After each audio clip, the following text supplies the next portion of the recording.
Happy Holi. आज हम बनाएंगे खींचिया पापड़। जो छोटे तो होते हैं लेकिन कढ़ाई में इतने बड़े बन जाते हैं कि हम देखते रह जाते हैं। तो चलो बनाने की करते हैं शुरुआत। अगर आप सभी को ये रेसिपी पसंद आती है तो प्लीज़ चैनल को लाइक कीजिएगा। और सबसे पहले हम चढ़ाएंगे गैस पर पानी, और मैं भी आपको पूरी मेजरिंग बताऊंगी कि आप चाहे नए हों चाहे पुराने हों, लेकिन ये तरीके अगर इस तरीके से आप बनाएंगे ना तो कभी भी आपके पापड़ में कोई फटने की टूटने की कोई भी प्रॉब्लम नहीं रहेगी। तो जैसे कि सबसे पहले आपको साबूदाने को ओवरनाइट के लिए भिगो के रखना है। फिर उसमें थोड़ी हरी मिर्च, लाल मिर्च और स्वाद अनुसार डालेंगे हम नमक। इन सबको अच्छे से डालकर अच्छे से एक पेस्ट बना लेंगे। अगर साबूदाना अच्छे से फूला है ओवरनाइट के लिए तो बहुत जल्दी पेस्ट बनकर तैयार हो जाता है। और कोशिश कीजिएगा कि ओवरनाइट के लिए साबूदाना भिगो दीजिएगा। अगर आपके पास समय नहीं है या गलती से आप भूल जाते हैं तो साबूदाने का पहले से पाउडर बना लीजिएगा, मतलब साबूदाने को पाउडर की तरह आपको तैयार कर लेना है। अब पानी यहाँ रख दिया हमने उबलने के लिए। पानी कितना रखना है हमें, आपने अगर 1 लीटर और पानी को अच्छे से पकाना है। मतलब इस पापड़ में परफेक्ट चीज़ क्या होती है कि पानी कच्चा नहीं होना चाहिए। तो पानी जब बहुत अच्छे से पक जाए, मतलब कि जैसे कि आपने 2 लीटर पानी डाला है तो उसमें 1 पाव पानी कम हो जाना चाहिए पकते पकते। फिर उसमें थोड़ी सी जीरा, थोड़े करी लीव्स, अगर आपको लाल मिर्ची पसंद है या अजवाइन पसंद है, जो भी पसंद है आप डाल सकते हैं।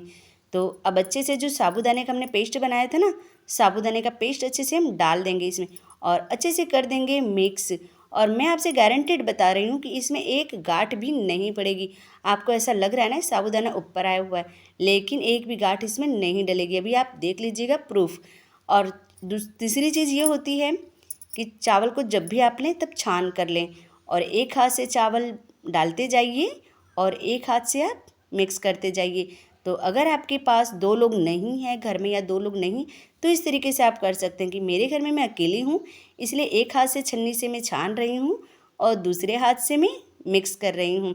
अगर आपके घर पे कोई 1 या 2, 3 लोग हैं तो पहले से छान कर आटे को आप मिक्स कर सकते हैं। धीरे धीरे चावल के आटे को, एक साथ आपको आटे को नहीं डालना है, धीरे धीरे करके डालना है। और आटे को अगर आप मेजरिंग के हिसाब से रख रहे हैं तो ठीक है। अगर आप मेजरिंग के हिसाब से नहीं रख रहे हैं तो आटे को जितना डालना है जब तक ये अच्छे से एकदम गाढ़ा ना हो जाए, मतलब कि आपको हाथ मिक्स करने में ना आपके हाथ दर्द होने लगे, ये इतना अच्छा गाढ़ा आपको रखना है, एकदम टाइट। मतलब जैसे आटे का हम डो बनाते हैं ना, बस उसी तरीके से एकदम टाइट आटे का डो की तरह आपको बनाना है। चावल का आटा तब तक आपको डालना है जब तक कि आटे की डो की तरह एकदम गाढ़ा ना हो जाए, और अच्छे से इसको मिक्स कर देना है आपको। आप बिल्कुल घबराइएगा मत, एक भी गांठ इसमें नहीं डलेगी।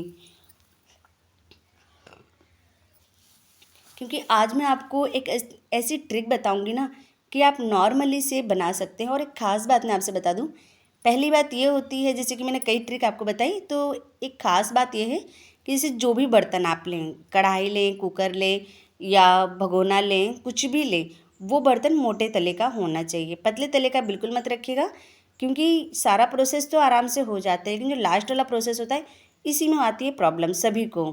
फिर कहते हैं मेरा पापड़ फट गया, ये हो गया, तो ऐसा कुछ भी नहीं होगा। फिर मोटे तले का तावा लीजिए, मोटे तले तावे पर इसको रख दीजिए और 4 से 5 मिनट के लिए चलाते हुए इसको ढक कर रख दीजिए। बीच बीच में चलाइए, फिर ढक दीजिए। बस 4 से 5 मिनट बाद आपका चावल का आटा परफेक्ट तरीके से बनकर हो गया तैयार। ये हो गया खिचिया पापड़। और जब आप इसको बनाएंगे ना तो मैं आपको अगर आपका एवरेज सब कुछ एकदम सही है ना, मैं अभी आपको दिखाऊंगी। मैंने ओनली 1 चम्मच से सारा पापड़ बनाकर तैयार कर लिया है। और चावल जब आपके मतलब हाथ में चिपकना छोड़ दें तो समझ लीजिए आपका चावल परफेक्ट तरीके से पक चुका है। तो अभी मैं आपको दिखाती हूँ, मैंने 1 चम्मच तेल से पूरे पापड़ बना के रख दिए और अपने आटे को भी देख लिया कितना सारा आटा है।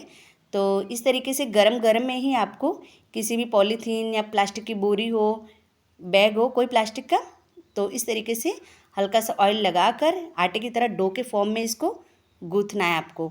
और आप देख सकते हैं एक भी गांठ ना साबूदाने की है और ना ही चावल की है, तो बहुत क्लीन तरीके से पक चुका है। जब आप थोड़ा थोड़ा डालते जाएंगे और इसको मिक्स करते जाएंगे ना तो एक भी गांठ नहीं डलेगी। और मैं आपको छोटी से छोटी बात बताऊंगी जिससे आपका काम ना बहुत आसानी से हो जाएगा। और चक्कू में लगा लीजिए हल्का सा ऑयल और बस कट करते चले जाइए। और एक एक गोलियां बनाकर रख दीजिए फटाफट। और गोलियों बनाने का प्रोसेस भी अभी मैं आपको दिखाती हूँ। बहुत आसानी से आपकी गोलियां भी बन जाएगी। मतलब अगर आप अकेले हैं घर में ना, तब भी आप बहुत आसानी से ढेर सारे पापड़ बनाकर तैयार कर सकते हैं। तो बस इसी तरीके से पॉलीथीन बैग पर ऐसे घुमाते जाइए और देख सकते हैं मैंने इतनी सारी लाइनिंग बनाकर तैयार कर ली है। और फिर इसको हम चाकू की सहायता से फटाफट गोलियां भी बना लेंगे। तो अब फिर ऑयल लगा लीजिए चाकू में और फटाफट इसकी कटिंग, एक साइज़ की कटिंग कर दीजिए कि जिससे जो भी पापड़ आपके बनेंगे एक साइज़ के बनकर तैयार होंगे। ये है मेरी मम्मी के ज़माने की मशीन। तो मेरी मम्मी ने मुझे दे दी थी जब मेरी शादी हुई थी। तो मेरी मम्मी की शादी हुई थी तब मेरी मम्मी ने ये मशीन खरीदी थी। लेकिन ये मशीन पुरानी है लेकिन मजबूत है।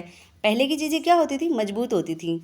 तो ये है मशीन, देख सकते हैं फटाफट जैसे मशीन कहते हैं ना, बस मशीन की तरह काम भी होता जाता है। जब अगर आप चाकू से इस तरह की कटिंग करेंगे ना, तो आपको गोलियां बनाने की ज़रूरत नहीं पड़ेगी। अगर आपके पास मशीन नहीं है तो ऐसे कोई थाली हो, कोई प्लेट हो, मैं भी आपको प्लेट से भी दिखाती हूँ कि प्लेट से भी आप आसानी से बना सकते हैं।